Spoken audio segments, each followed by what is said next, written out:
नमस्कार दोस्तों मैं एडवोकेट प्रवेश कुमार स्वागत करता हूं एक बार फिर से आप सबका आपके अपने चैनल कानून टुडे सुपरफास्ट में।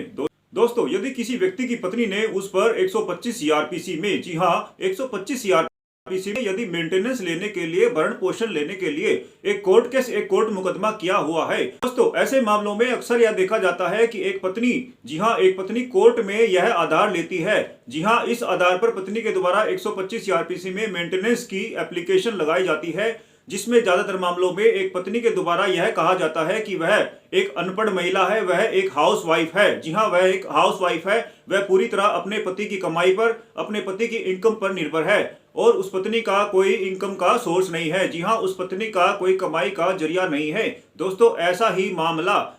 मामला एक Punjab and Haryana high court में आया था। दोस्तों ज्यादातर मामलों में यह देखा जाता है कि जब एक पत्नी, जी हां जब एक पत्नी अपने पति के विरुद्ध मेंटेनेंस लेने के लिए, भरण पोषण लेने के लिए 125 सीआरपीसी में कोई कोर्ट केस कर देती है, तो ऐसे मामलों में ज्यादातर हाई कोर्ट के द्वारा और सुप्रीम कोर्ट के द्वारा अपने महत्वपूर्ण फैसलों में, जी हां समय समय पर दिए गए अपने महत्वपूर्ण फैसलों में देश की कई हाई कोर्ट के द्वारा और माननीय सुप्रीम कोर्ट के द्वारा यह स्पष्ट कर दिया जा चुका है कि यदि कोई पत्नी, जी हां यदि कोई पत्नी पढ़ी लिखी है और वह कोई काम, कोई नौकरी, कोई जॉब कर सकती है, वह अपना भरण पोषण स्वयं कर सकती है, तो ऐसे मामलों में देश की विभिन्न हाई कोर्ट के द्वारा और माननीय सुप्रीम कोर्ट के द्वारा यह स्पष्ट कर दिया जा चुका है कि ऐसे मामलों में पत्नी अपने पति से मेंटेनेंस नहीं ले सकती है, भरण पोषण नहीं ले सकती है। दोस्तों केवल एक पति अपनी पत्नी को तभी मेंटेनेंस दे सकता है जब उसकी पत्नी पूरी तरह उसकी कमाई पर, उसकी इनकम पर आश्रित हो, जब कोई पत्नी एक हाउसवाइफ हो। तो दोस्तों ऐसे मामलों में, जी हां ज्यादातर मामलों में एक पति को यह साबित करना मुश्किल हो जाता है, पति को यह एविडेंस या सबूत इकट्ठे करना मुश्किल हो जाता है कि उसकी पत्नी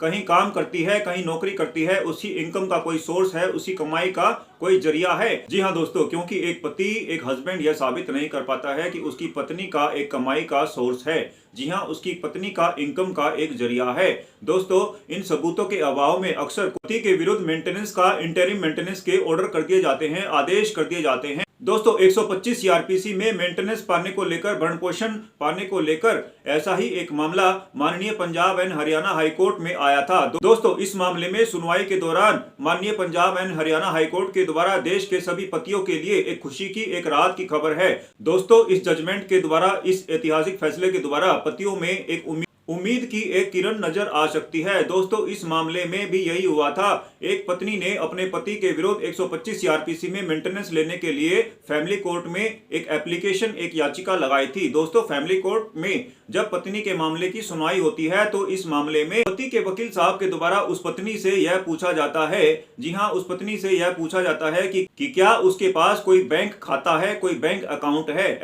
तो ऐसे में दोस्तों उस पत्नी के द्वारा यह कहा जाता है, जी हां यह एक्सेप्ट किया जाता है कि उस पत्नी का कैनरा बैंक में एक बैंक अकाउंट है, एक बैंक खाता है। इसके साथ साथ उस पत्नी के द्वारा यह भी एक्सेप्ट किया जाता है, यह भी मान लिया जाता है कि उस पत्नी के पास एक पैन कार्ड भी है। दोस्तों इसके बाद पति के वकील साहब के द्वारा यह कहा जाता है कि उसकी पत्नी कहीं काम कर रही है, उसकी इनकम का एक रेगुलर सोर्स है, जी हां उसका एक रेगुलर सोर्स ऑफ इनकम है। दोस्तों इस बात से इनकार करते हुए पत्नी के द्वारा यह कहा जाता है कि वह एक हाउस वाइफ है, एक गृहिणी है, उसका कोई सोर्स ऑफ इनकम नहीं है, उसकी कमाई का कोई जरिया नहीं है। दोस्तों इसके बाद पति के वकील साहब के द्वारा यह कहा जाता है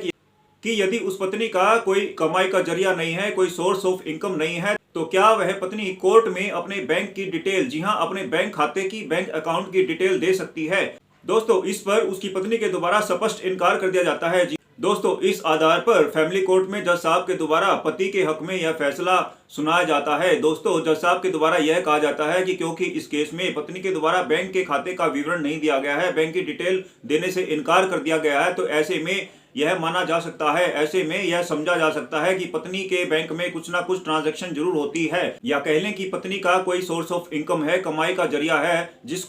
या कह लें कि पत्नी का कोई सोर्स ऑफ इनकम है, कोई रेगुलर कमाई का जरिया है जिसको कि कोर्ट से छुपाया जा रहा है, जिसको कि पत्नी के द्वारा कोर्ट से कंसील किया जा रहा है। दोस्तों इस आधार पर फैमिली कोर्ट के द्वारा पति के पक्ष में फैसला दे दिया जाता है और पत्नी की 125 सीआरपीसी की पिटीशन को, याचिका को डिसमिस कर दिया जाता है। दोस्तों इस फैसले के विरुद्ध, जी हां फैमिली कोर्ट के आदेश के विरुद्ध जब वह पत्नी माननीय Punjab and Haryana high court में एक रिवीजन डालती है, जी हां जब एक रिवीजन डाली जाती है तो रिवीजन की सुनवाई के दौरान माननीय पंजाब एंड हरियाणा हाईकोर्ट के द्वारा भी यह कहा जाता है, यह स्पष्ट किया जाता है कि इस मामले में फैमिली कोर्ट के द्वारा बिल्कुल सही आदेश, बिल्कुल सही निर्णय पति के पक्ष में, पति के हक में सुनाया गया है। क्योंकि इस मामले में पत्नी के द्वारा अपने बैंक की डिटेल, जी हां, अपने खाते का विवरण नहीं दिया गया था। तो ऐसे में यह समझा जा सकता है, यह माना जा सकता है कि पत्नी का कोई ना कोई रेगुलर सोर्स ऑफ इनकम है, कोई ना कोई कमाई का जरिया है, जिसको कि पत्नी के द्वारा कोर्ट से छिपाया गया है। तो दोस्तों, इस आधार पर माननीय पंजाब एंड हरियाणा हाईकोर्ट के द्वारा पत्नी की उस रिवीजन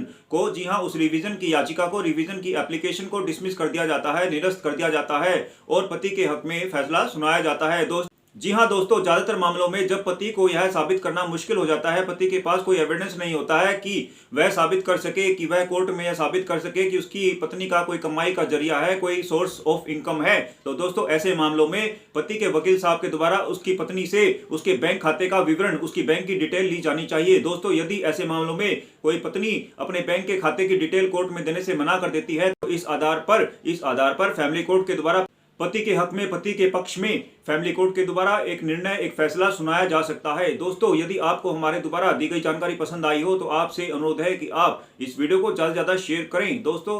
कानून की जानकारी वाले ऐसे ही वीडियोस पाने के लिए आपसे यह भी अनुरोध है कि आप कानून टुडे सुपरफास्ट को सब्सक्राइब करें। धन्यवाद।